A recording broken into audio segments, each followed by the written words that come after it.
Hello, my name is Marcus. I'm the compiler of a collection of therapy quotes entitled Psychoanalytic Self-Awareness Quotes. This is TQ6, therapy quote number 6, a brief one.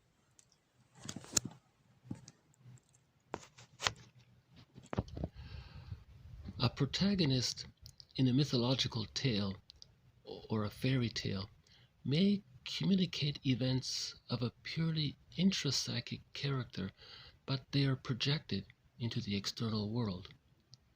Helen Deutsch.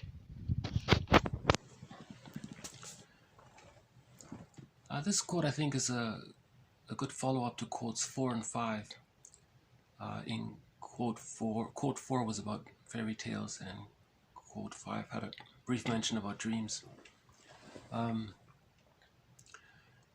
So basically, this is about how tales are representations of the inner experience, an imaginative inner world. It's a way to emotionally describe the journey to reconnect with our feeling self, to get back our golden ball, the journey from the glorified self to connection to the real self, the inner marriage to the real self. And I think it's a good point. I think it's a worthwhile reminder. Obviously, we see a fairy tale, we know it's fantasy, but we forget that that's a metaphor for the inside world. We have memories that are frightening, and how do we talk about that? So we make a story about something that could be frightening on the outside, but it really is just trying to say that something on the inside is frightening. There's a memory that's frightening. And in one story that Robert Bly tells, the protagonist has to get the key from under his mother's pillow. And again, it's not about literally getting a physical object under another physical object. It was a device. The storytelling was like a vehicle, a way to describe that the man has to get his power back from his mother, that the mother holds his power, his key, and he needs to get back his key to his ability to know how he feels, to know his real self. And because she holds that key away from him, and he doesn't know his real self, because sometimes mothers depend on their child very much and want them to be dependent on them, and don't want them to be individuated individuals and not need the mother anymore. So she decides, I'm going to hold this boy's key to make him dependent on me. It's unfortunate. Some people call that the Jocasta mother. The mother needs too much from the child. So the fairy tale, so in Robert Bly's rendition of Iron John, the boy has to get that key himself, even whether or not the mother likes it or not. He has a right to know himself. And so that's a good example about how something in a fairy tale is a pictorial or a visual description just to mean something that's on the inside. There's this professor, he wrote a book, he said, and he was on a book tour, and he was giving lectures about fairy tales to the audience. And he said he once noticed there was a child in the audience, and after the lecture he asked the boy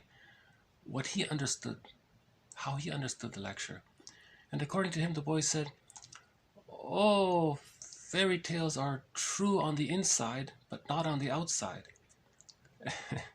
And he said he was very surprised that the boy could understand it and describe it so succinctly.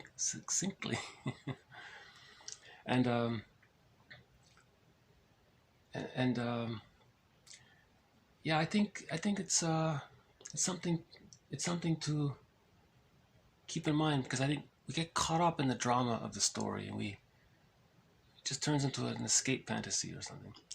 But we're missing something.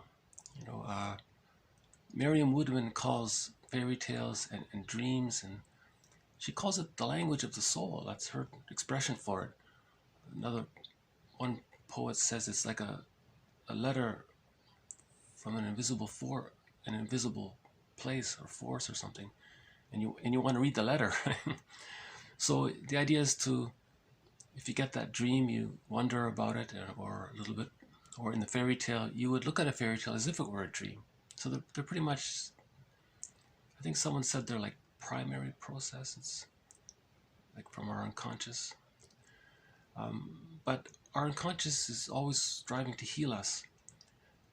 Remember, one aspect of dreams apparently is to help us to feel what we couldn't feel during the day. So we could metabolize the feelings. We need to experience it and not split it off and deny it and bury it and all that. It's not healthy to keep doing that, right? So for example, something happened in the day, you couldn't feel it, you're too busy, distracted, and at night you sleep and you have that feeling. But that's good. And that's why I think Woodman calls it like a letter from the soul or something. It's trying to heal you. It's an innate healing. Everyone talks about there's this innate, there's one quote from Heraclides: the soul is its own source of healing and unfolding and all that. So it's a big topic, can I refer you to TQ4? There's reference about a collection of fairy tales that are available by Alan Chinen. He did a great job. He collected 50 tales that describe in metaphor the journey on how to reconnect with ourselves. It's not magic. It's not like you just read the story and you found your inner home, but it gives validation. It gives us the commonality that we all have, that we all came out of the womb too early, that we all had to strategize to survive our early childhoods, and sometimes we're stuck in there, or parts of us are stuck with that, and then we now need to heal that. And this often comes up at midlife. So yeah, okay, I'll just pause it here. More to follow. Thank you. Bye for now.